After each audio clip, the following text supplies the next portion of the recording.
Kenapa ya anak ayam dan ayam dewasa memiliki bentuk yang sama ketika muda dan dewasanya, sedangkan berudu dan katak dewasa memiliki bentuk yang jauh berbeda ketika telah dewasa?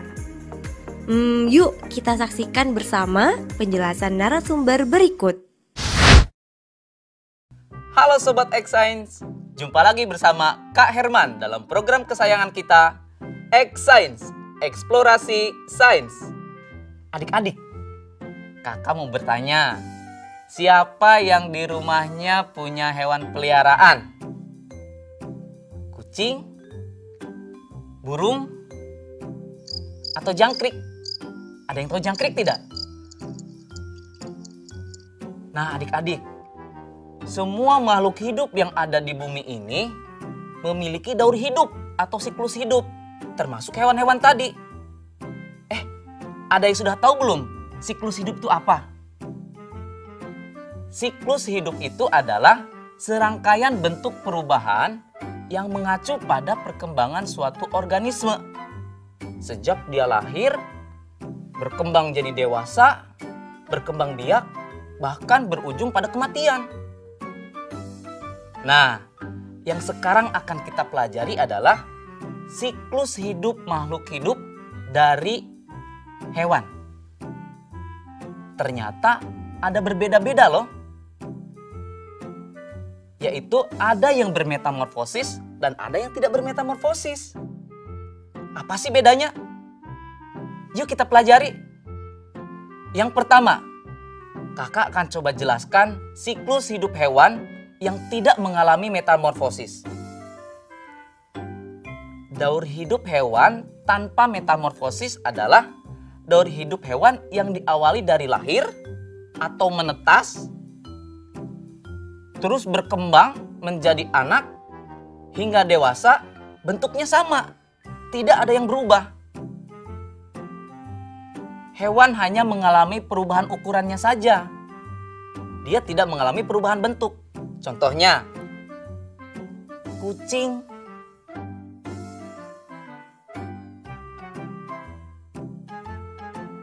ayam,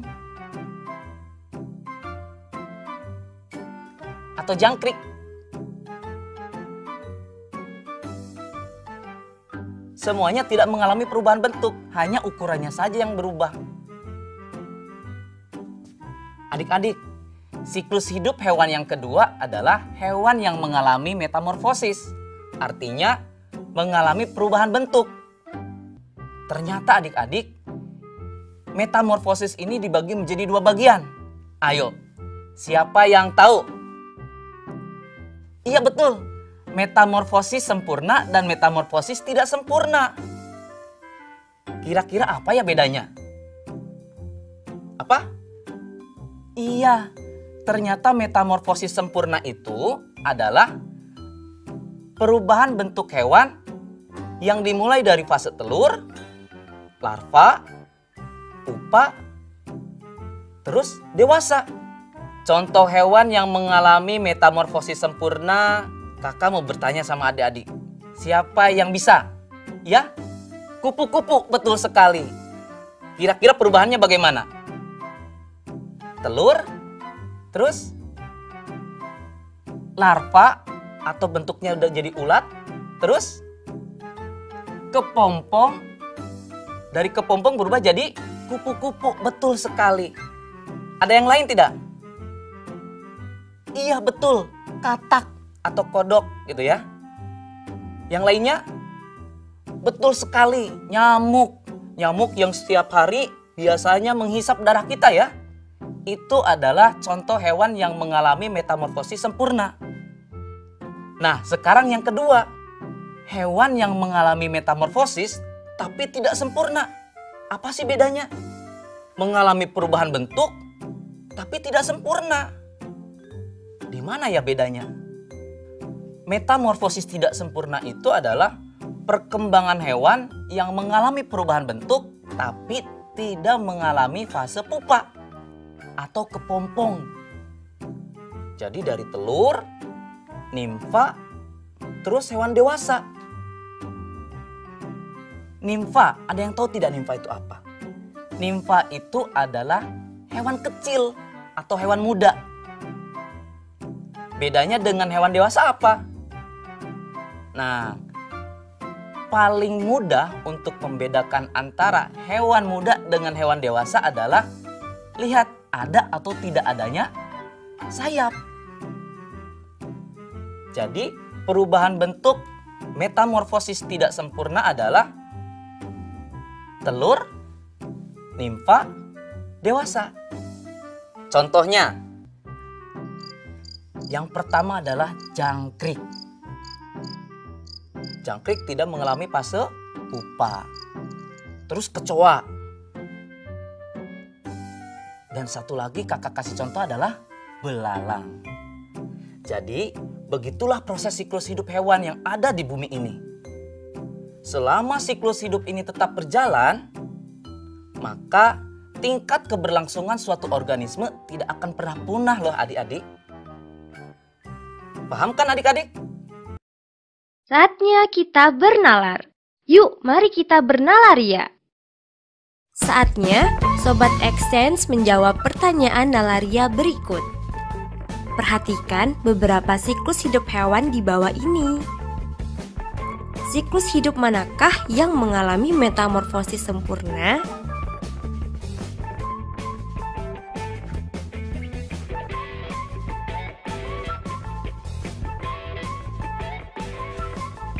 Sudah tahu jawabannya? Ya, benar sekali. Jawabannya adalah pilihan D. Pintar sekali Sobat Exchange di rumah. Kenapa pilihan D yang benar? Karena hanya pada pilihan jawaban A dan B yang mengalami siklus sempurna yang juga melewati tahap pupa. Sedangkan pilihan C, ayam merupakan hewan yang tidak mengalami metamorfosis. Dan pilihan D, belalang merupakan hewan yang mengalami metamorfosis tidak sempurna. Bagaimana? Mudah bukan belajar tentang metamorfosis? Sobat Exchange harus bisa membedakan antara metamorfosis sempurna dan metamorfosis tidak sempurna ya. Beserta contoh-contoh hewannya juga ya.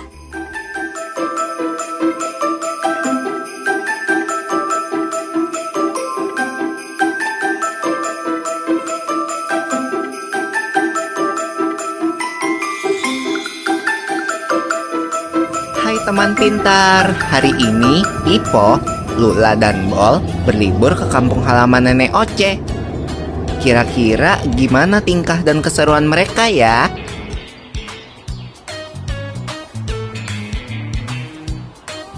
Wah, lihat, ada kucing. Ini kucing peliharaan nenek ya? Iya, Bol. Namanya Moka. Lucu banget namanya.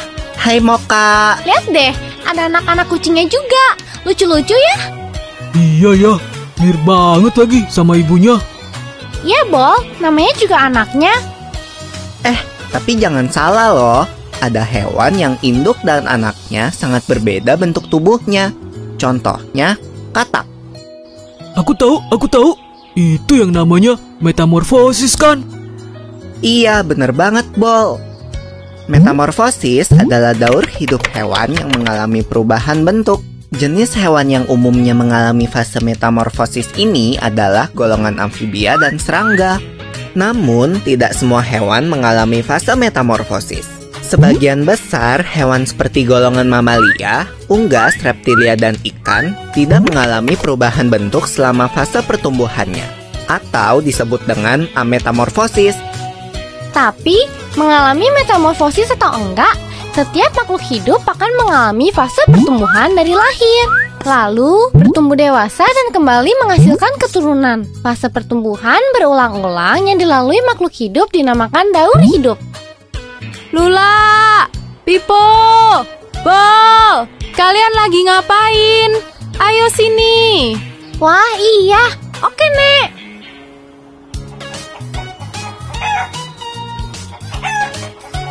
Nah, ayam adalah contoh hewan yang gak mengalami metamorfosis. Ayam berkembang biak dengan cara bertelur. Induk ayam mengerami telurnya kira-kira 21 hari sebelum menetas menjadi anak ayam. Loh, tapi kok kelihatannya beda ya anak ayam sama ibu ayam. Itu nggak termasuk metamorfosis ya? Wah, pertanyaan bagus, Bol. Walau anak ayam menetas dengan bulu-bulu yang halus, seiring pertumbuhannya, bulu-bulu halus itu menjadi bulu-bulu seperti induknya. Perubahan bulu ini tidak termasuk dalam fase metamorfosis, karena bentuk anak ayam sudah sama seperti induknya saat menetas. Daur hidup ayam akan berlanjut setelah dewasa. Wah, asik makan! Nyam, nyam, nyam, nyam, nyam. Bol, kalau soal makanan paling cepat ya. Makasih ya, Nek, udah dimasakin. Sama-sama, Pipo. Ayo dimakan selagi hangat. Selamat makan. Wah, ada kupu-kupu di topimu, Bol. Hah, mana? Mana? Ya, dia terbang. Kupu-kupu itu hewan yang mengalami metamorfosis kan ya? Iya, bener banget, Bol. Ngomong-ngomong tentang metamorfosis, kalian tahu nggak kalau ada 2 jenis metamorfosis, yaitu metamorfosis sempurna dan metamorfosis tidak sempurna. Apa tuh bedanya, Nek? Metamorfosis sempurna dan tidak sempurna. Hewan yang bermetamorfosis sempurna mengalami tahap pupa atau kepompong. Contohnya kupu-kupu tadi. Nah, siapa yang tahu apa aja 4 fase metamorfosis kupu-kupu? Aku tahu. Telur, ulat, kepompong, kupu-kupu. Betul, telur menetas menjadi larva atau ulat. Ulat memakan dedaunan sampai tubuhnya menjadi besar. Setelah beberapa waktu, ulat akan menjadi kepompong atau pupa yang menggantung di tumbuhan. Nah, selama masa diam ini loh, Bol, tubuh ulat berubah menjadi kupu-kupu. Kemudian, kupu-kupu akan keluar dari kepompong dan memulai daur hidup kembali. Kalau hewan yang bermetamorfosis tidak sempurna, berarti hewan itu tidak mengalami fase kepompong ya, Nek? Iya, Pipo. Contoh hewan yang bermetamorfosis tidak sempurna adalah kecoa dan belalang.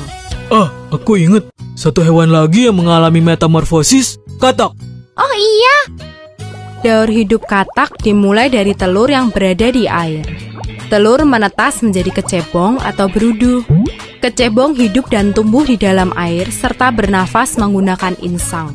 Kemudian akan tumbuh sepasang kaki belakang yang disusul dengan kaki depan sehingga menyerupai katak dengan ekor. Ekor katak akan semakin mengerut dan menjadi katak dewasa yang bernafas dengan paru-paru dan kulit.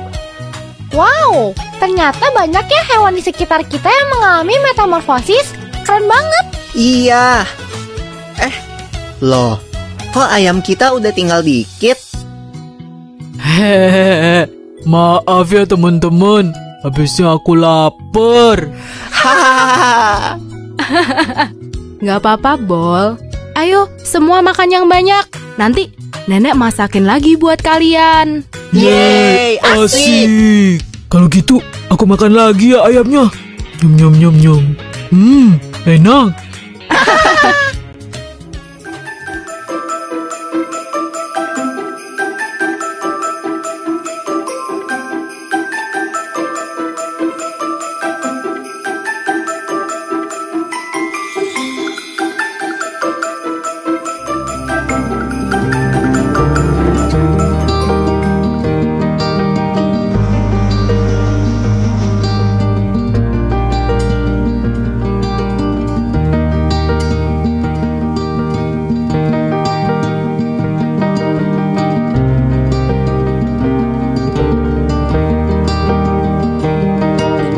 Ada taman kupu-kupu, dibikin ruangan hijau, idenya dari Pak Lurah, dan saya hanya mengerjakan. Sementara nih kupu-kupu, ini saya nyari di lingkungan sini karena masih banyak ruangan hijau, jadi banyak kupu-kupu. Saya tangkap, taruh di sini. Tiap harinya itu ya kupu-kupu pada itu makan bunga-bunga yang saya tanam. Tadinya ini ya berantakan, ya saya bikin rapi gitu aja. Soalnya ini ide Pak Lurah saya laksanakan karena sebagai PPSU ya siap gitu. Antusias warga banyak yang pada kesini, masuk pengen foto-foto sama kupu-kupu.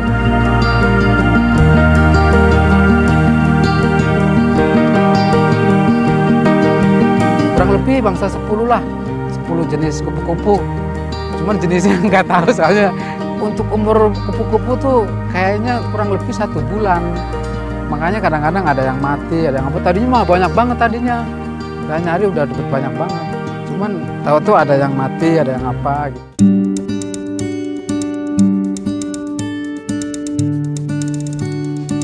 Kalau untuk perawatan kupu-kupu yang saya tahu ya, itu dia makannya itu kan dari bunga-bunga tuh. Saya tanemin bunga-bunga, saya tanemin ini malah ada yang dibeliin sama Pak Lurah tuh pada ya kembang-kembangnya lah. Segala ini biar kelihatan cakep gitu. Jadi kupu-kupu ya makanannya dari bunga itu, mungkin madunya apa ngambil madunya itu dari bunga itu sendiri. Untuk warga kalau seandainya mau lihat kupu-kupu, kami persilahkan masuk, bahkan ada yang foto-foto. Saya bukain pintu buat warga masuk, mau lihat kupu-kupu, mau selfie-selfie sama kupu-kupu. Silakan bebas tanpa dipungut biaya.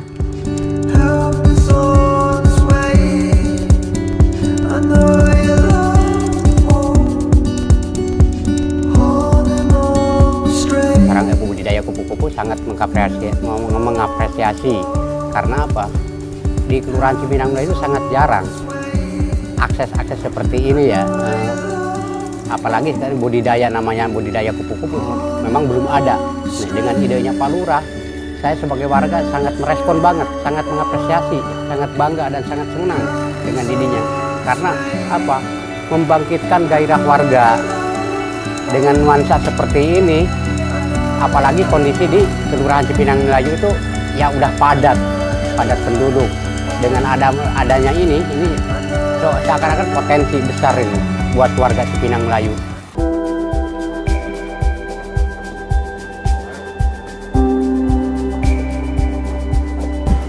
Dengan adanya budidaya kupu-kupu ini hanya terkesan aja.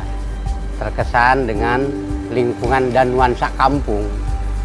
Karena mungkin apalagi anak-anak kecil ya, anak-anak sekolah yang udah ada 2 kali kunjungan dari Pak Mud dan TK dari luar Cipinang Melayu pernah datang ke sini, sangat senang dengan melihat adanya kupu-kupu berkumpul di saat kemarin lagi banyak kupu-kupunya. Nah, sekarang kan lagi bertelur nih, jadi lagi penuh, agak kurang.